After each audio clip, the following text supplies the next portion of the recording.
Hello दोस्तों, आप सभी का एक बार फिर से बहुत बहुत स्वागत है इस यूपी ट्रिपल एस सी पेट 2022 के daily top 50 GS practice video session में। इसके पूर्व इस वीडियो सीरीज़ में हमने 11 प्रैक्टिस सेट करा रखे हैं।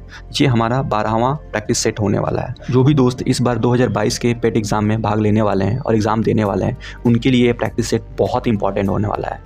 यदि आपने ये सारे प्रैक्टिस सेट अच्छे से सॉल्व कर लिए तो आपके 90+ स्कोर होने से कोई नहीं रोक सकता। तो चलिए इस वीडियो की शुरुआत करते हैं। पहला क्वेश्चन क्या बोल रहा है, बंकिम चंद्र चटर्जी द्वारा कांग्रेस के किस अधिवेशन में पहली बार वंदे मातरम गाया गया था। चलिए फटाफट इसका आंसर दीजिए आप सभी। किस अधिवेशन में सबसे पहले वंदे मातरम क्या है, बताइए। किस सत्र में सबसे पहले वंदे मातरम गाया गया था। इसका आंसर हो जाएगा ऑप्शन नंबर ए। जो ऑप्शन नंबर ए है, सन 1896 में। इसको गाया किसने था? इसको गाया था सबसे पहले गुरुदेव रविंद्रनाथ टैगोर ने। रविंद्रनाथ टैगोर। ये अधिवेशन कहाँ हुआ था? 1896 का। ये हुआ था कोलकाता में। कोलकाता के कांग्रेस के अधिवेशन में सबसे पहले बंकिम चंद्र चटर्जी द्वारा रचित वंदे मातरम को रविंद्रनाथ टैगोर ने सुनाया था। तो इसमें से जो कह रहा है बंकिम चंद्र चटर्जी, इन्होंने लिखा था, बस इस सॉन्ग को लिखने का काम किया था इन्होंने, लेकिन फर्स्ट टाइम गाया किसने था? रविंद्रनाथ टैगोर जी ने 1896 में। ये चीज़।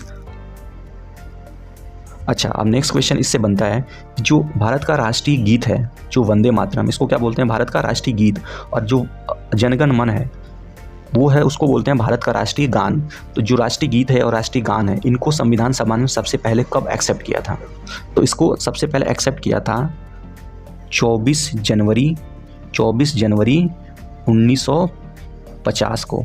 संविधान लागू होने से 2 दिन पहले। ये भी क्वेश्चन आता है, जो वंदे मातरम है या फिर जो जनगण मन राष्ट्रीय गान है, इसको संविधान सभा ने सबसे पहले कब असेंट दिया था, मतलब स्वीकार कब किया था एज ए राष्ट्रीय गीत और राष्ट्रीय गान? तो इसका आंसर हो जाएगा 24 जनवरी 1950 को। ये क्वेश्चन आप याद रखिए अच्छे से, ओके। तो इसका आंसर क्या हो जाएगा क्वेश्चन नंबर फर्स्ट का आंसर हो जाएगा ऑप्शन ए, 1896। चलिए अगले प्रश्न की तरफ चलते हैं हम सभी। अगला प्रश्न है क्वेश्चन नंबर सेकंड क्या बोल रहा है, वेल्लूर मठ कहाँ पर स्थित है? आपको बताना है वेल्लूर मठ है वो कहाँ पे है। आपके ऑप्शन हैं, ऑप्शन ए है Paschim Bangal, option B Maharashtra, option C Uttar Pradesh और ऑप्शन डी तमिलनाडु। चलिए फटाफट इसका आंसर टाइप कीजिए कॉमेंट सेक्शन में। और यदि ये वीडियो आपको पसंद आ रहा है तो कमेंट सेक्शन में अपनी राय ज़रूर दें। साथ ही इस वीडियो को लाइक भी करें और अपने दोस्तों में भी शेयर करें। चलिए फटाफट इसका आंसर क्या हो जाएगा? तो इसका आंसर हो जाएगा वेल्लूर मठ कहाँ पे है? वेस्ट बंगाल। तो वेल्लूर मठ है वेस्ट बंगाल में, हुगली नदी जो बहती है, हुगली नदी के किनारे स्थित है। वेल्लूर मठ किससे संबंधित है? ये एक रामकृष्ण मठ है। रामकृष्ण अनुयायी। अब अच्छा आप बताइए, रामकृष्ण मिशन एक आता है, रामकृष्ण मिशन की स्थापना किसने की थी? तो रामकृष्ण मिशन की स्थापना की थी स्वामी विवेकानंद ने। अच्छा, रामकृष्ण मिशन क्यों नाम दिया था फिर? रामकृष्ण मिशन इसलिए नाम दिया था क्योंकि स्वामी विवेकानंद के गुरु का नाम था स्वामी रामकृष्ण परमहंस। उन्हीं के नाम पे सन 1897 ईस्वी में, ये ईयर भी याद रखिएगा, सन 1897 ईस्वी में स्वामी विवेकानंद ने रामकृष्ण मिशन की स्थापना की थी। अच्छा, ये जो हो गया। इसके 4 वर्ष पहले 1893 में स्वामी विवेकानंद ने शिकागो में होने वाले धर्म संसद में हिस्सा लिया था, जहाँ पे भारत का नाम उन्होंने रोशन किया था, राइट। तो इतने सारे प्रश्न बन सकते हैं इससे। तो फाइनली क्वेश्चन नंबर सेकंड का आंसर हो जाएगा ऑप्शन ए, वेस्ट बंगाल। वेल्लूर मठ कहाँ पे है? वेस्ट बंगाल में। चलिए नेक्स्ट क्वेश्चन पे चलते हैं। अगला प्रश्न है क्वेश्चन नंबर थर्ड, खानवा का युद्ध कब हुआ था? आपको बताना है खानवा का युद्ध कब हुआ था। और आपके ऑप्शन हैं, आपके ऑप्शन सामने हैं, फटाफट इसका आंसर दीजिए। खानवा का युद्ध कब हुआ था?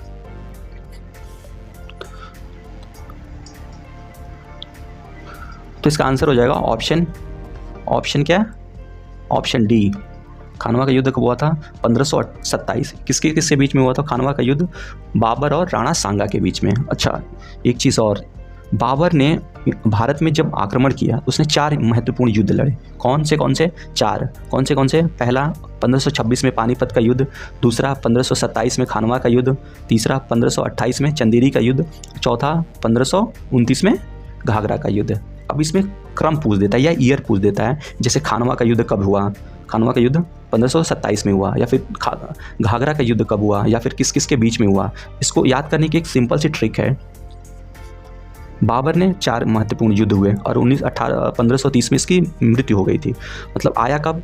1526 ईस्वी में भारत में आक्रमण किया। पानीपत का पहला युद्ध हुआ था, जो इब्राहिम लोदी से, बाबर और इब्राहिम लोदी से जो पहला युद्ध था 1526 में हुआ था।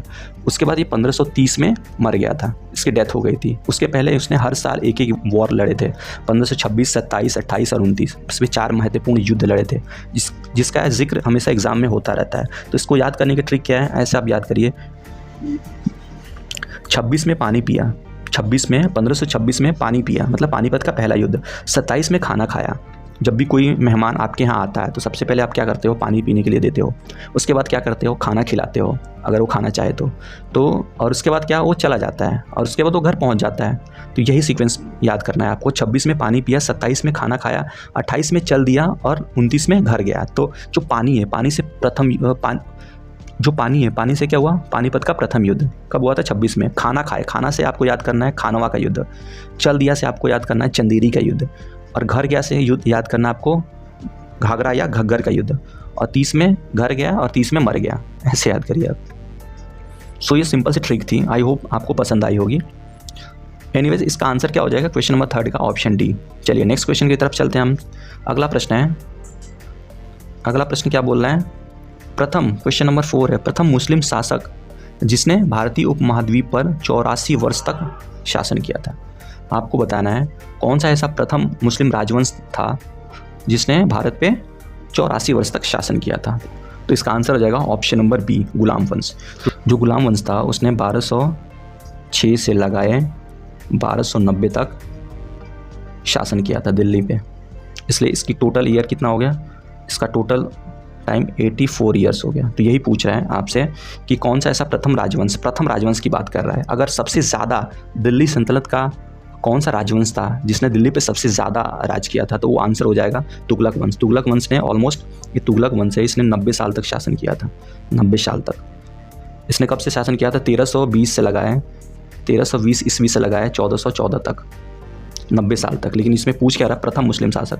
प्रथम में सबसे पहले गुलाम वंश ही आए थे। गुलाम वंश का दूसरा भी नाम है, गुलाम वंश को बोलते हैं हम मामलुक वंश। मामलुक ऐसे भी पूछ सकता है, मामलुक नाम दे सकता है, इसलिए इसको भी याद रखिएगा, मामलुक वंश। गुलाम वंश क्यों बोलते हैं? क्योंकि जो गुलाम वंश का प्रथम शासक था जिसने इसकी स्थापना की थी, कुतुबुद्दीन ऐबक था, उसको मोहम्मद गोरी का गुलाम कहते हैं। उसी ने इसको खरीदा था, इसलिए गुलाम वंश आया था। और इसको अगर सीक्वेंस याद करने को बोले, जैसे सबसे पहले कौन आया था? सबसे पहले गुलाम वंश, उसके बाद खिलजी वंश, उसके बाद तुगलक वंश, उसके बाद सैयद वंश और उसके बाद लोधी वंश। इसको याद करने की ट्रिक मैंने पहले के वीडियोस में भी, पहले के प्रैक्टिस सेशन में भी बताया है। गुल खिले तो सांस लो, ऐसे आप याद कर सकते हैं। चलिए नेक्स्ट क्वेश्चन पे चलते हैं। क्वेश्चन नंबर 5 क्या बोल रहा है? उपनिषदों में किस भाषा का प्रयोग हुआ है? बहुत ही बढ़िया क्वेश्चन है। आपको बताना, उपनिषद जो हमारे टोटल उपनिषद कितने हैं? टोटल 12 उपनिषद हैं। टोटल कितने उपनिषदों की संख्या है?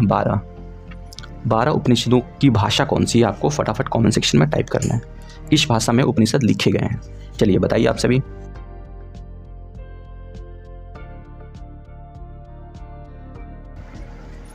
तो इसका आंसर हो जाएगा ऑप्शन नंबर ए, संस्कृत भाषा में। जो उपनिषद हैं वो संस्कृत भाषा में लिखे गए हैं। अच्छा, एक उपनिषद है मुंडकोपनिषद। इससे लिया गया है सत्यमेव जयते। एक क्वेश्चन पूछता है सत्यमेव जयते कहाँ से लिया गया है? तो ये मुंडकोपनिषद से लिया गया है। करेक्ट।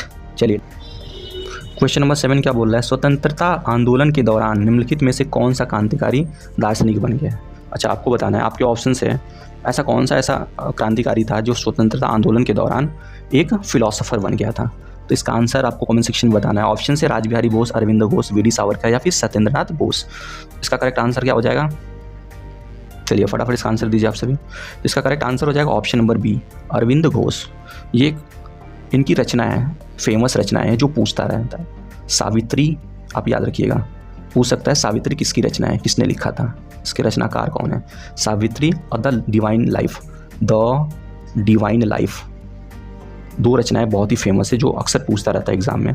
सावित्री और द डिवाइन लाइफ किसकी बुक है? अरविंदो घोष की या अरविंद घोष की। ओके, तो इसका आंसर क्या हो जाएगा? Option B. चलिए अगले प्रश्न की तरफ रुक करते हैं हम सभी। अगला प्रश्न है क्वेश्चन नंबर 8।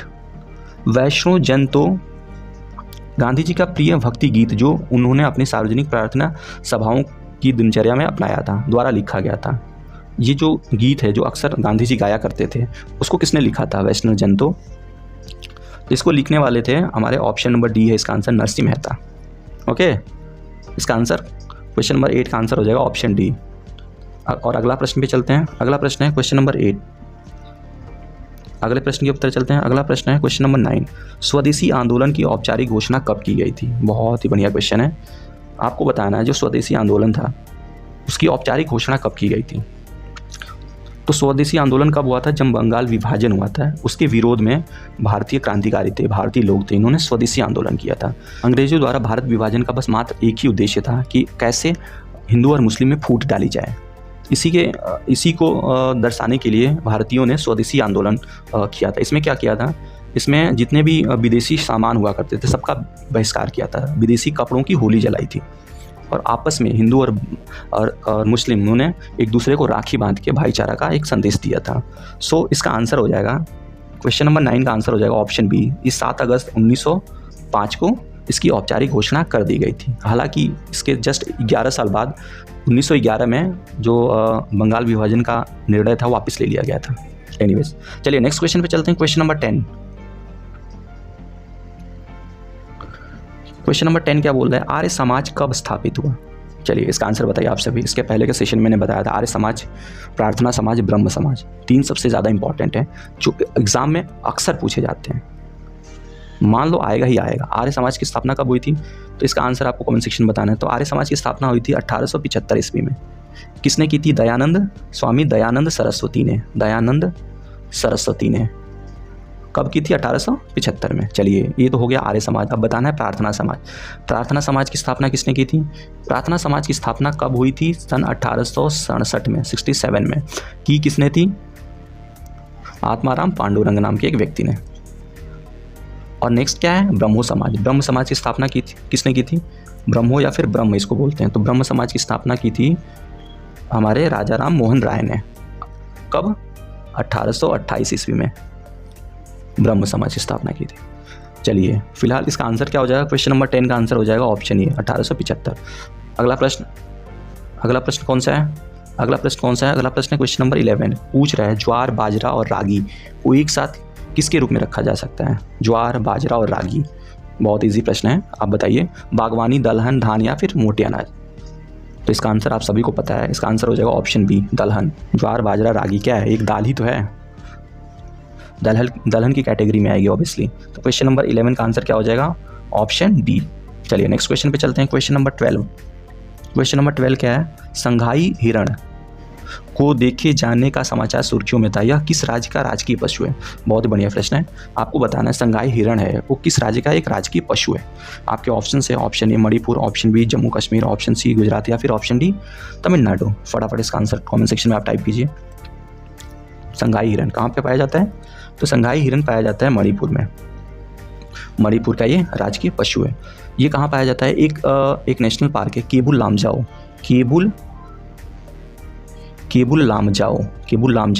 ये मणिपुर का एक नेशनल पार्क है जो कि दुनिया का एकमात्र तैरता हुआ नेशनल पार्क है। ये भी क्वेश्चन पूछता है।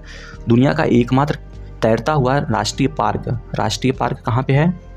ये है मणिपुर में। इसका नाम क्या है? केबुल लामजाओ, याद रखिएगा।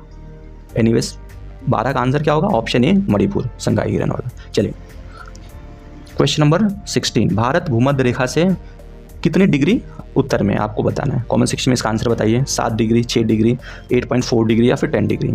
फटाफट इसका आंसर टाइप कीजिए। तो इसका करेक्ट आंसर हो जाएगा ऑप्शन सी, 8.4 डिग्री अक्षांश, पूर्वी अक्षांश। ये याद रखिए आप। चलिए अगले प्रश्न की तरफ चलते हैं। अगला प्रश्न है क्वेश्चन नंबर 12। क्वेश्चन नंबर 12 क्या बोल रहा है? सिग्मो क्या है? आपके ऑप्शंस हैं गोवा का वसंत ऋतु का महोत्सव, ऑप्शन बी नीलगिरी की सबसे ऊंची चोटी, ऑप्शन सी एक प्रकार की रंगोली या ऑप्शन डी भगवान शिव के नामों में से एक। फटाफट इसका आंसर बताइए कौन सा ऑप्शन आप इसका करेक्ट है। सिग्मो क्या है? इसका आंसर हो जाएगा ऑप्शन नंबर ए, एक फेस्टिवल है जो कि गोवा में वसंत ऋतु में मनाया जाता है। ओके चलिए नेक्स्ट क्वेश्चन पे चलते हैं। क्वेश्चन नंबर 15 क्या बोल रहा है? क्वेश्चन नंबर 15 नर्मदा और तापी की ओर बहने वाली नदियाँ हैं, आपको बताना है नर्मदा और तापी नदियाँ हैं वो किस डायरेक्शन में, किस दिशा में बहती हैं।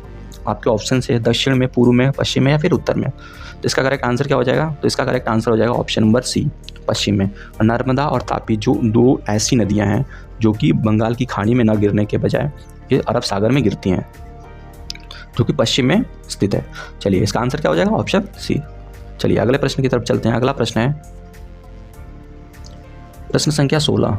ओपन मार्केट ऑपरेशंस आरबीआई द्वारा की विक्रय और क्रय को संदर्भित करता है। ओपन मार्केट ऑपरेशन में जो गवर्नमेंट सिक्योरिटीज़ होती हैं, जो ऑप्शन 20 का करेक्ट आंसर हो जाएगा, सरकारी प्रतिभूतियाँ गवर्नमेंट सिक्योरिटी की विक्रय या फिर क्रय करती हैं, ओपन मार्केट ऑपरेशंस। चलिए अगले प्रश्न की तरफ चलते हैं। अगला प्रश्न है प्रश्न संख्या 17। उत्पाद शुल्क इसको बोलते हैं एक्साइज ड्यूटी का संबंध सरकार के किस विभाग से है? एक्साइज ड्यूटी क्या है? एक टैक्स होता है जो सरकार लेती है। जो भी किसी चीज़ का प्रोडक्शन होता है उस पर एक टैक्स लगता है जो सरकार को जाता है, इसको बोलते हैं उत्पाद शुल्क।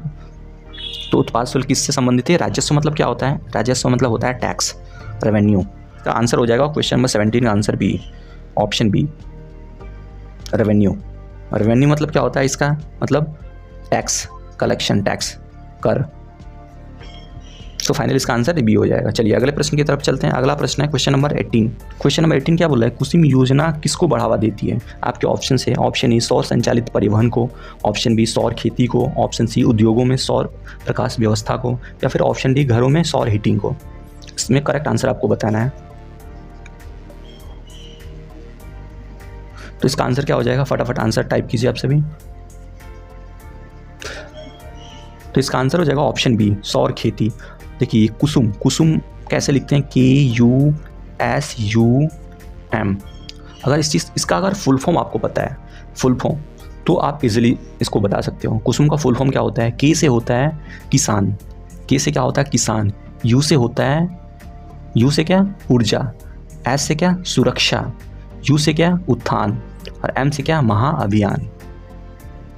ये से U से आ रहा है ऊर्जा अगर आपको पता है, देखिए सौर खेती से संबंधित है। एक्चुअल में इसका उद्देश्य एक ही है, सौर पंप की स्थापना करना है। जो भी रेगुलरली बिजली या डीजल से चलने वाले पंप हैं जिससे सिंचाई की जाती है, उनको सोलर ऊर्जा में बदलने की कोशिश की जा रही है इसके द्वारा, कि बिजली और डीजल की खपत कम की जा सके। ओके, सो इसका आंसर हो जाएगा ऑप्शन, क्वेश्चन नंबर 18 का आंसर हो जाएगा ऑप्शन बी। चलिए अगले प्रश्न की तरफ चलते हैं। अगला प्रश्न है क्वेश्चन नंबर 19।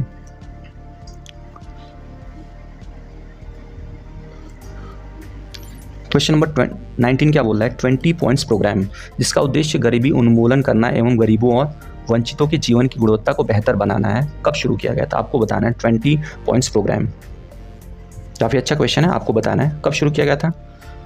फटाफट इसका आंसर टाइप कीजिए आप सभी। क्वेश्चन नंबर 19 आंसर क्या है इसका? तो इसका आंसर हो जाएगा, करेक्ट आंसर हो जाएगा ऑप्शन डी। 1975 में प्रधानमंत्री इंदिरा गांधी ने इसकी शुरुआत की थी, जिसका उद्देश्य क्या था? गरीबी को मिटाना और लाइफस्टाइल को बेहतर करना। सो फाइनली इसका आंसर ऑप्शन डी हो जाएगा। चलिए अगला प्रश्न की तरफ चलते हैं। अगला प्रश्न है क्वेश्चन नंबर 20। क्वेश्चन नंबर 20 क्या बोल रहा है? केंद्रीय स्वास्थ्य मंत्रालय ने हाल ही में लक्ष्य नामक एक चिकित्सा निगरानी योजना शुरू करने की घोषणा की है। इसमें बताना है यह योजना स्वास्थ्य देखभाल के किस पहलू को सुधारने पर केंद्रित है। इसका एम क्या है, पर्पज क्या है लक्ष्य योजना का? आपके ऑप्शन है वृद्धों की देखभाल, कैंसर की देखभाल, मातृत्व और प्रसूति कक्ष देखभाल, या फिर बाल चिकित्सा देखभाल। बताइए फटाफट इसका आंसर टाइप कीजिए आप सभी। लक्ष्य योजना किससे संबंधित है? तो इसका करेक्ट आंसर हो जाएगा ऑप्शन सी, मातृत्व और प्रसूति कक्ष देखभाल। जो लक्ष्य योजना है इसका उद्देश्य यही है। केंद्रीय स्वास्थ्य मंत्रालय ने हाल ही में लक्ष्य नामक चिकित्सा योजना की शुरुआत की है। इस योजना का प्रमुख उद्देश्य मातृत्व और प्रसूति कक्ष की देखभाल और स्वास्थ्य संबंधित उचित देखभाल को उपलब्ध कराना है। ओके, चलिए अगले प्रश्न की तरफ चलते हैं। अगला प्रश्न है क्वेश्चन नंबर 21। क्वेश्चन नंबर 21 क्या बोला है? संविधान के प्रारंभ होने के बाद से किस अधिनियम में नागरिकता पाने और गंवाने संबंधी प्रावधान है? फटाफट इसका आंसर टाइप कीजिए। किस अधिनियम में दिया गया है ये? आपके ऑप्शन है नागरिकता अधिनियम 1950, नागरिकता अधिनियम 1952, 1955 या 1954। इसका आंसर क्या हो जाएगा? क्वेश्चन नंबर 21, इसका आंसर बताइए आप सभी। तो इसका आंसर हो जाएगा ऑप्शन सी, नागरिकता अधिनियम 1955 में इसका प्रावधान है। अच्छा, नागरिकता सिटीजनशिप संविधान के किस आर्टिकल में है? आर्टिकल नंबर इसका है आर्टिकल 5 से लगाए आर्टिकल 11 तक भाग 2 के अंतर्गत ये आता है सिटीजनशिप। भाग 2 के अनुच्छेद 5 से अनुच्छेद 11 के बीच नागरिकता। ओके, चलिए अगले प्रश्न की तरफ चलते हैं। अगला प्रश्न है क्वेश्चन नंबर 22 क्या बोल रहा है? भारत के राष्ट्रपति का नाम बताइए। भारत के उस राष्ट्रपति का नाम बताना है आपको जो 1986 में भारतीय डाकघर विधेयक से संबंधित पॉकेट वीटो का यूज़ किया था इन्होंने। चलिए फटाफट इसका आंसर बताइए। आपके ऑप्शन सामने हैं। आपके ऑप्शन है राजेंद्र प्रसाद, नीलम संजीवा रेड्डी, शंकर दयाल शर्मा या फिर ज्ञानी जैल सिंह। चलिए इसका आंसर क्या हो जाएगा? तो इसका आंसर हो जाएगा ऑप्शन डी, सी, शंकर दयाल शर्मा। इसके तहत भारत के राष्ट्रपति को सौंपी गई एक विशेष प्रकार की शक्ति है जिसका प्रयोग कर कि वह संसद द्वारा रखे गए किसी भी निर्णय या प्रस्ताव को अस्वीकार कर सकता है। राष्ट्रपति के पास ये शक्ति होती है कि संसद कोई भी अगर निर्णय अपना दे तो उस पर अपना प्रस्ताव स्वीकार कर सकता है या फिर अस्वीकार भी कर सकता है। भारत के राष्ट्रपति को भारतीय संविधान के अनुच्छेद 111 के तरह 3 प्रकार की वीटो शक्तियाँ प्राप्त हैं। कौन सी है? पूर्ण वीटो पावर, एब्सोल्यूट वीटो, निलंबन वीटो, सस्पेंसिव वीटो और तीसरा ये वाला है जो पॉकेट वीटो। एनीवेज इसका आंसर क्या है? इसका answer option C, Shankar Dayal Sharma ji ने ये किया था 1986 में। चलिए अगले प्रश्न की तरफ चलते हैं। अगला प्रश्न है क्वेश्चन नंबर 23, संसद के वर्तमान सत्र के निष्कासन को क्या कहते हैं? आपके ऑप्शन है ऑप्शन ए संकल्प, ऑप्शन बी कटौती प्रस्ताव, ऑप्शन सी स्थगन या फिर ऑप्शन डी होगा, ऑप्शन डी सत्रावसान। बताइए क्या बोलते हैं? जब संसद खत्म होती है उसको क्या बोलते हैं? एडजर्न। आपने सुना होगा ना, आज संसद 2 बजे के लिए स्थगित की गई, स्थगन। ऑप्शन सी जो इसका आंसर हो जाएगा, स्थगन। जब संसद खत्म होती है तो इसको बोलते हैं एडजर्न या फिर स्थगन। ओके, चलिए अगले प्रश्न की तरफ चलते हैं। अगला प्रश्न है क्वेश्चन नंबर 24। क्वेश्चन नंबर 24 है भारत के सर्वोच्च न्यायालय की स्थापना कब की गई थी? आपको बताना है। आपके ऑप्शन सामने हैं। वर्ष 1947 में, 1950 में, 1951 में या फिर 1952 में। फटाफट इसका आंसर टाइप कीजिए। सुप्रीम कोर्ट की स्थापना कब की गई थी? भारत के सुप्रीम कोर्ट की बात कर रहा है। वैसे तो सुप्रीम कोर्ट की स्थापना सन 1774 में कर दी गई थी, लेकिन ये स्वतंत्र भारत की बात कर रहा है। यहाँ पे पूछा जा रहा है स्वतंत्र भारत। तो भारत जब आज़ाद हुआ, जब संविधान लागू हुआ हमारा, सर्वोच्च न्यायालय ने किस दिन से कार्य करना आरंभ किया? उसको इस स्थापना दिवस बोलते हैं। तो इसका आंसर हो जाएगा option number B. Option number B है जो, तो भारत के सर्वोच्च न्यायालय ने 28 जनवरी, जिस दिन संविधान लागू हुआ उसके 2 दिन बाद 28 जनवरी 1950 को अपनी प्रथम बैठक आयोजित की थी। पहली बैठक कब हुई थी सर्वोच्च न्यायालय की? भारत के आज़ाद होने के, भारत का संविधान लागू होने के पश्चात उसके 2 दिन बाद। भारत का संविधान कब लागू हुआ? 26 जनवरी 1950 में। उसके जस्ट 2 दिन बाद 28 जनवरी 1950 को भारत के सर्वोच्च न्यायालय के जजेस थे, उन्होंने अपनी पहली बैठक की थी। ओके, सो इसका आंसर हो जाएगा ऑप्शन बी, 1950। चलिए अगले प्रश्न की तरफ चलते हैं। अगला प्रश्न है प्रश्न संख्या 25। भारतीय संविधान के किस अनुच्छेद में वित्तीय आपातकाल से संबंधित प्रावधान वर्णित हैं? चलिए इसको मैंने ऑलरेडी करा रखा है, फिर भी बताइए इसका आंसर क्या हो जाएगा? आपके ऑप्शन है अनुच्छेद 148, अनुच्छेद 143, अनुच्छेद 360 या फिर अनुच्छेद 72। तो इसका करेक्ट आंसर हो जाएगा ऑप्शन सी, अनुच्छेद 360। तो भारतीय संविधान का भाग 18 है, भाग 18। इसमें 3 महत्वपूर्ण राष्ट्रपति को शक्तियां दी गई हैं। पहला है 352, आर्टिकल नंबर 352। ये क्या है? नेशनल इमरजेंसी का प्रावधान इसमें दिया है। 352 हो गया। 356 में क्या है? President rule. राज्यों में अगर राज्यपाल चाहे उसकी सिफारिश पे राष्ट्रपति शासन लागू कर सकता है। ये प्रावधान कहाँ पे? अनुच्छेद 356 में। और नेक्स्ट है 360 में वित्तीय आपातकाल के बारे में बताया गया है। सो फाइनली इसका आंसर क्या हो जाएगा क्वेश्चन नंबर 25 का? Option C, article 360। और जो 148 आर्टिकल है इसमें क्या दिया गया है? CAG कैग के बारे में बताया गया है।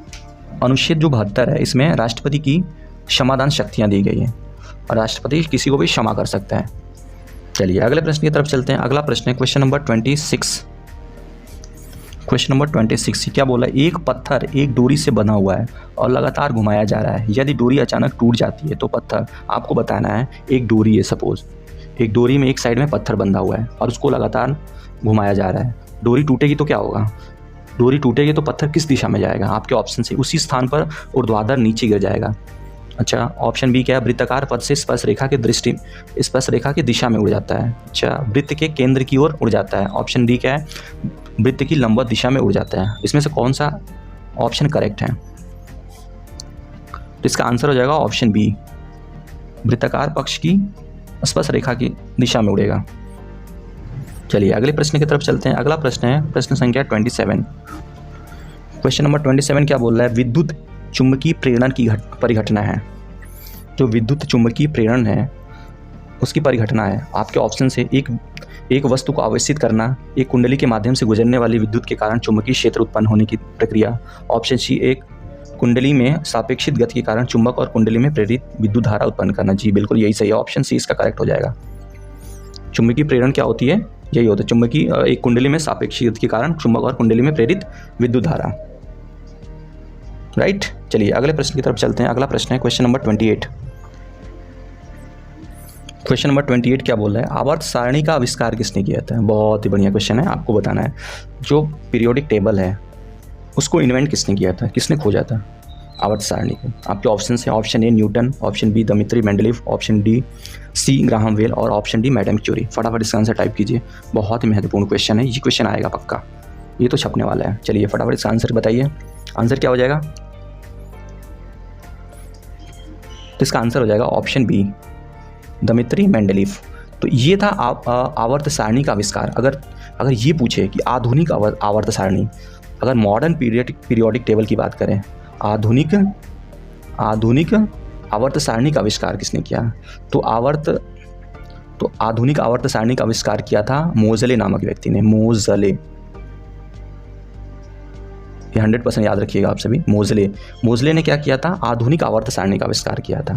और जो बस पूछे कि आवर्त सारणी का आविष्कार किसने किया था, तो ये किया था दमित्री मेंडलीफ ने। आवर्त सारणी इक्वल टू दमित्री मेंडलीफ और मॉडर्न आवर्त सारणी, modern periodic table equal to Moseley. I hope clear हो गया होगा। चलिए अगले प्रश्न की तरफ चलते हैं। अगला प्रश्न है क्वेश्चन नंबर 29। क्वेश्चन नंबर 29 क्या बोल रहा है, रबर को वल्कनित करने के लिए प्रयुक्त तत्व है। जो रबर पाया जाता है, जो नेचर में रबर बहुत ही मुलायम और नाजुक होता है, वो इजीली टूट जाता है। उसको हार्ड करने के लिए, ताकि वो डेली लाइफ में यूज़ में आ सके, उसको एक प्रोसेस से गुजारना पड़ता है जिसको वल्कनाइजेशन या फिर वल्कनीकरण कहते हैं।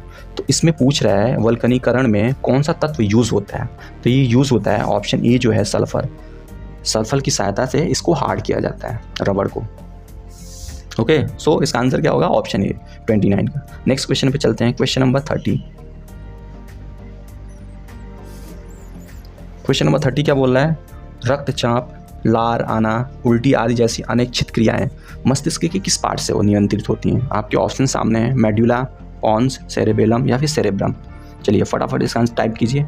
जितने भी अनैच्छिक क्रियाएं हैं उसको कंट्रोल कौन करता है, बॉडी का जो मस्तिष्क का कौन सा भाग है जो इसको कंट्रोल करता है। चलिए आंसर बताइए आप सभी। तो इसका आंसर हो जाएगा option number A, medulla oblongata इसको बोलते हैं। जो भी रिफ्लेक्स एक्शंस हैं, अनिश्चित क्रियाएं हैं, अनिश्चित क्रियाएं किसको बोलते हैं, ऐसी क्रियाएं जो हमारी इच्छा से चालित नहीं होती, इनको कौन कंट्रोल करता है, ये मस्तिष्क के आदेश से चलती हैं। जैसे कि सांस लेना, हृदय का धड़कना, हम कंट्रोल तो नहीं कर सकते ना, हृदय कब धड़केगा कब नहीं धड़केगा ये हमारे कंट्रोल में नहीं है। भोजन का पचना, भोजन कब पच जाए हम तो नहीं कंट्रोल कर सकते ना। ऐसी क्रियाओं को बोलते हैं हम लोग अनिश्चित क्रियाएं। तो ये कौन कंट्रोल करता है, medulla oblongata. Option E is the correct answer.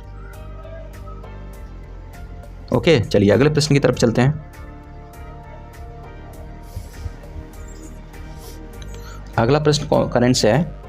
अगला प्रश्न है क्वेश्चन नंबर 51। प्रसिद्ध खिलाड़ी एशले बार्टी ने मात्र 25 वर्ष की आयु में खेल से संन्यास ले लिया है। वह किस खेल से संबंधित है, बहुत ही फेमस एशले बार्टी हैं, ऑस्ट्रेलियन प्लेयर हैं।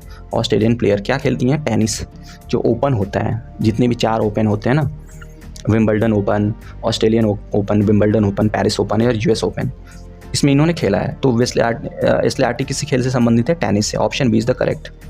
नेक्स्ट क्वेश्चन, क्वेश्चन नंबर 52 क्या बोल रहा है?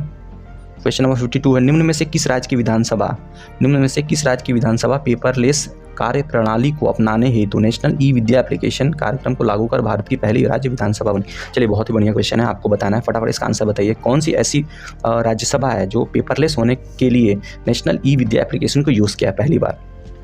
तो सबसे पहले बता दूं, इंडिया की पहली ई विधानसभा मतलब पेपरलेस विधानसभा थी हिमाचल प्रदेश की विधानसभा। पहली ई विधानसभा हिमाचल प्रदेश की जो विधानसभा थी वो इंडिया की पहली ई विधानसभा थी। लेकिन इसमें पूछ क्या रहा है, इसके लिए ई विद्या एप्लीकेशन पहली बार यूज़ किया, तो इसका आंसर हो जाएगा ऑप्शन ए, नागालैंड विधानसभा ने ऐसा किया है। सो फाइनली इस 52 का आंसर क्या हो जाएगा? ऑप्शन ए। नेक्स्ट क्वेश्चन पे चलते हैं, क्वेश्चन नंबर 53। क्वेश्चन नंबर 53 क्या बोल रहा है? मार्च 2022 में संपन्न विधानसभा चुनाव में पुष्कर सिंह धामी, अच्छा ये पूछ रहा है, ये पुष्कर सिंह धामी किस राज्य के मुख्यमंत्री हैं करेंटली, जो सेकंड टाइम चूज़ किए गए हैं, जो सेकंड टाइम इलेक्ट किए गए हैं? तो ये आंसर हो जाएगा ऑप्शन बी, उत्तराखंड के ये इस टाइम करंट में सीएम है। चलिए अगले प्रश्न की तरफ चलते हैं। अगला प्रश्न है क्वेश्चन नंबर 54। क्वेश्चन नंबर 54 है, मार्च 2022 में भारत का पहला आर्टिफिशियल और रोबोटिक टेक्नोलॉजी पार्क किस शहर में लॉन्च किया गया है? बहुत ही बढ़िया प्रश्न है, अब बताइए फटाफट। Art park, ART, artificial intelligence and robotic park. चलिए कहाँ पे लॉन्च किया गया है? तो ये लॉन्च किया गया बेंगलुरु में। Option B is the correct answer. ये क्या है? भारत का पहला आर्टिफिशियल, याद रखिएगा क्वेश्चन महत्वपूर्ण है, आर्टिफिशियल एवं रोबोटिक टेक्नोलॉजी पार्क। अगर पूछे डॉग पार्क, भारत का पहला डॉग पार्क, कुत्तों के लिए पार्क, डॉग पार्क कहाँ पे शुरू किया गया था? ये हैदराबाद में शुरू किया था, भारत का पहला डॉग पार्क, राइट। चलिए अगले प्रश्न की तरफ चलते हैं। अगला प्रश्न है क्वेश्चन नंबर 55। क्वेश्चन नंबर 55 क्या बोल रहा है? मार्च 22 में संपन्न इंडियन सुपर लीग 2022 का खिताब किसने जीता था? आपके ऑप्शन सामने है, फटाफट इसका आंसर बताइए। तो जो इंडियन सुपर लीग है ये किससे संबंधित है? सबसे पहले ये तो है फुटबॉल से संबंधित है पहले तो, और ये इसमें पूछ रहा है ये जीता किसने था, विनर कौन रहा था मार्च 2022 में जो इसका फाइनल हुआ था, जो कि केरला ब्लास्टर और हैदराबाद FC के बीच में हुआ था, हैदराबाद फेडरेशन क्लब के बीच में। तो जीता कौन था, विनर कौन, विजेता कौन रहा था? इसका आंसर हो जाएगा option C, Hyderabad federation club ने इसको जीत लिया था केरला ब्लास्टर्स को हरा के। ओके, चलिए अगले प्रश्न की तरफ चलते हैं। अगला प्रश्न है क्वेश्चन नंबर 56। क्वेश्चन नंबर 56 क्या बोल रहा है? क्वेश्चन नंबर 56 क्या बोल रहा है? जलवायु परिवर्तन प्रदर्शन सूचकांक 2022। अच्छा, इससे संबंधित फैक्ट्स दिए गए हैं, इसमें से बताना है कौन सा इसमें से सही है ऑप्शन। इसमें क्या बोल रहा है? इस सूचकांक में कजाकिस्तान को अंतिम स्थान प्राप्त हुआ, इस सूचकांक में डेनमार्क को शीर्ष स्थान प्राप्त हुआ, इस सूचकांक में भारत को 10वां स्थान प्राप्त हुआ। उपरोक्त में से आपको सही चूज़ करना है। तो मैं आपको बता दूँ तीनों सही हैं। भारत इस पे 10वें स्थान पर रहा था, डेनमार्क इसमें टॉप किया था और कजाकिस्तान लास्ट से पहले, इट मीन्स अंतिम स्थान पर रहा था। सो फाइनली इसका आंसर ऑप्शन डी हो जाएगा, ये सभी। ओके, चलिए अगले प्रश्न की तरफ चलते हैं। अगला प्रश्न है क्वेश्चन नंबर 57।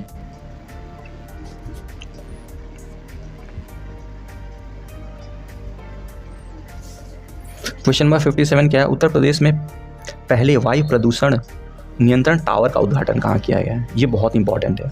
यूपी का पहला वायु प्रदूषण नियंत्रण टावर ये कहाँ पे बना है? बहुत ज़्यादा इंपॉर्टेंट है। तो चलिए फटाफट आप सभी इसका आंसर बताएं। इसका आंसर क्या हो जाएगा? यूपी का पहला एयर पॉल्यूशन कंट्रोल्ड टावर कहाँ पे बना है? तो ये बना है ऑप्शन बी, नोएडा में। ओके, चलिए अगला क्वेश्चन नंबर 58 क्या बोल रहा है? निम्नलिखित में से कौन सा ऐसा राज्य है जिसने सबसे पहले बांस का क्रिकेट बैट और बांस का स्टंप या फिर बॉल बनाया है? चलिए फटाफट इसका आंसर टाइप कीजिए आप सभी। किसने बांस का क्रिकेट बैट और बांस की बॉल? इसका आंसर हो जाएगा option C, Tripura. Important question है, ध्यान में रखिएगा। चलिए अगला प्रश्न है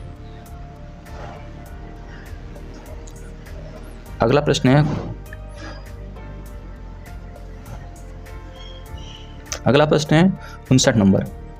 22-28 जनवरी 2022 के मध्य सीमा सुरक्षा बल BSF द्वारा भारत पाकिस्तान सीमा पर घुसपैठ रोकने व निगरानी करने हेतु किस ऑपरेशन का संचालन किया गया? चलिए इसका आंसर बता दीजिए। ऑपरेशन निगरानी, ऑपरेशन सरधवा, ऑपरेशन अलर्ट या फिर ऑपरेशन आहट। BSF ने क्या किया था? कौन सा ऑप्शन इसका करेक्ट है? ये क्वेश्चन ऑलरेडी एग्जाम में पूछा जा चुका है, अभी रिसेंटली एग्जाम में पूछा गया था। इसका आंसर बताइए। इसका आंसर हो जाएगा ऑप्शन बी, ऑपरेशन सरद हवा। ये कहाँ पे होता है? स्पेशली राजस्थान और पाकिस्तान बॉर्डर पे जैसलमेर का एरिया है, जैसलमेर, वहीं पे ये आयोजित किया गया था। ये हर साल आयोजित किया जाता है। ओके, चलिए अगले प्रश्न की तरफ चलते हैं। अगला प्रश्न है क्वेश्चन नंबर 60। क्वेश्चन नंबर 60 क्या बोला? निम्नलिखित में से किस राज्य सरकार द्वारा सुषमा स्वराज पुरस्कार देने की घोषणा की गई है? बहुत ही बढ़िया क्वेश्चन है, बताइए फटाफट। कर्नाटका, दिल्ली, हरियाणा, कर्नाटका, दिल्ली, हरियाणा या फिर हिमाचल प्रदेश? कौन सा करेक्ट आंसर हो जाएगा इसमें? तो इसका आंसर हो जाएगा ऑप्शन सी, हरियाणा। ये हरियाणा सरकार ने घोषणा की थी। ओके, चलिए नेक्स्ट क्वेश्चन पे चलते हैं। Question number 61।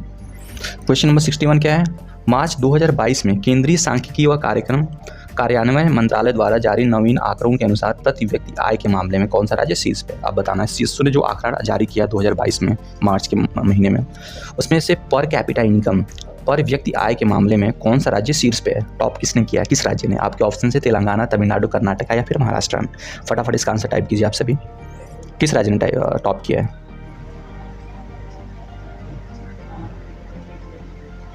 इसका आंसर हो जाएगा ऑप्शन ए, तेलंगाना। ओके, चलिए अगले प्रश्न की तरफ चलते हैं। अगला प्रश्न है क्वेश्चन नंबर 62। क्वेश्चन नंबर 62 क्या बोला? यूनेस्को द्वारा निम्न में से भारत के किस शहर को पहला विश्व विरासती शहर, फर्स्ट वर्ल्ड हेरिटेज सिटी का दर्जा मिला है? इसका आंसर क्या हो जाएगा? आपके ऑप्शन सामने है। किस शहर को मिला है? यूनेस्को ने जिस पहला विरासती शहर घोषित किया है भारत के किस शहर को? तो इसका ऑप्शन डी आंसर सही है, अहमदाबाद को। ओके, चलिए अगले प्रश्न की तरफ चलते हैं। अगला प्रश्न है क्वेश्चन नंबर 63। क्या है? भारत की पहली महिला ब्लेड रनर के रूप में किसे जाना जाता है? वह कौन सी महिला है जिसको ब्लेड रनर के रूप में जाना जाता है? भारत की पहली। तो इसका आंसर आपको कमेंट सेक्शन में बताना है। दीप्ति भास्कर, श्री चंदना, किरण कन्नौजिया या फिर शालिनी सरस्वती? किसको बोला जाता है कि ये भारत की पहली ब्लेड रनर है? इनका संबंध एक पैरा एथलीट से है। इसका आंसर क्या हो जाएगा? ऑप्शन सी, किरण कन्नौजिया। ओके, चलिए अगले प्रश्न की तरफ चलते हैं। अगला प्रश्न है क्वेश्चन नंबर 64।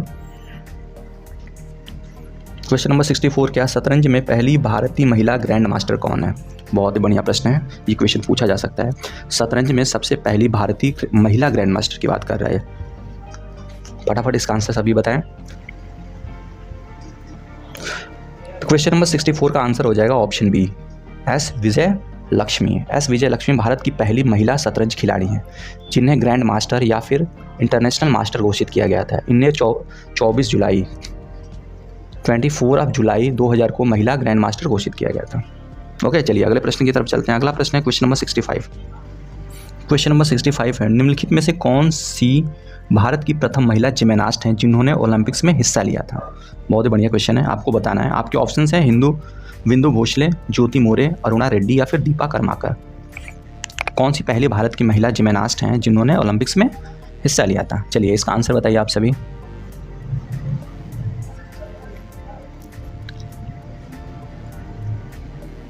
तो इसका करेक्ट आंसर हो जाएगा option number D, Deepa Karmakar.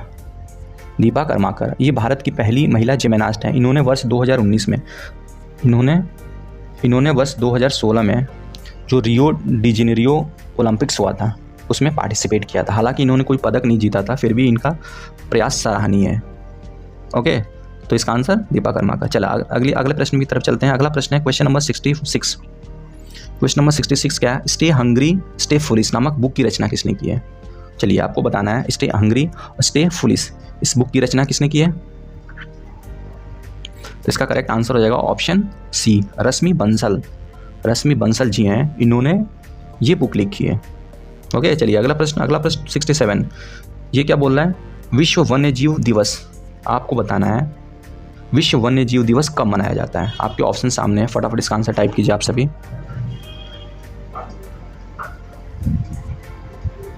इसका आंसर क्या हो जाएगा? इसका आंसर करेक्ट आंसर हो जाएगा ऑप्शन नंबर बी। 67 का आंसर क्या हो जाएगा? ऑप्शन बी, 3 मार्च को मनाया जाता है विश्व वन्यजीव दिवस। चलिए अगले प्रश्न की तरफ। अगला प्रश्न है क्वेश्चन नंबर 68। किस प्रसिद्ध व्यक्तित्व के जन्मदिन पे भारत में राष्ट्रीय गणित दिवस मनाया जाता है? बहुत बढ़िया प्रश्न है, फटाफट इसका आंसर टाइप कीजिए। आपके ऑप्शन है सीवी रमन, MS स्वामीनाथन, श्रीनिवास रामानुजन या फिर option D APJ Abdul Kalam. फटाफट इसका आंसर टाइप कीजिए। किसके जन्मदिन पे भारत में राष्ट्रीय गणित दिवस कब मनाया जाता है? राष्ट्रीय गणित दिवस कब मनाया जाता है? मनाया जाता है 22 दिसंबर को। 22 दिसंबर को ये मनाया जाता है। किसके जन्मदिन पे? ऑप्शन नंबर इसका ऑप्शन सी सही है, श्रीनिवास रामानुजम के जो दिवस पे, जन्म दिवस पे। चलिए अगले प्रश्न की तरफ चलते हैं। अगला प्रश्न है क्वेश्चन नंबर 69। क्वेश्चन नंबर 69 क्या है? आपको जीएसएलवी का फुल फॉर्म बताना। जीएसएलवी का फुल फॉर्म आपके ऑप्शन सामने है, फटाफट इसका आंसर टाइप कीजिए। काफ़ी आसान क्वेश्चन है। जीएसएलवी और पीएसएलवी दो चीज़ें होती हैं जो लॉन्च व्हीकल हैं, जिससे कोई भी सैटेलाइट स्पेस में छोड़ा जाता है जिसकी सहायता से।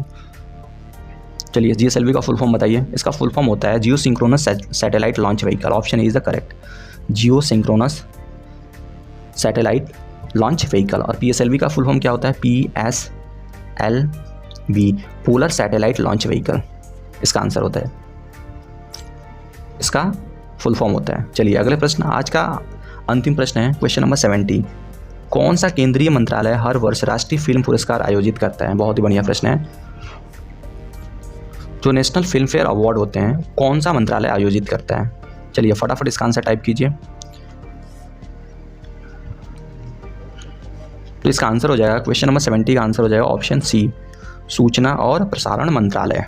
चलिए आपको बताना है करंट में, वर्तमान में सूचना एवं प्रसारण मंत्रालय के मंत्री कौन है?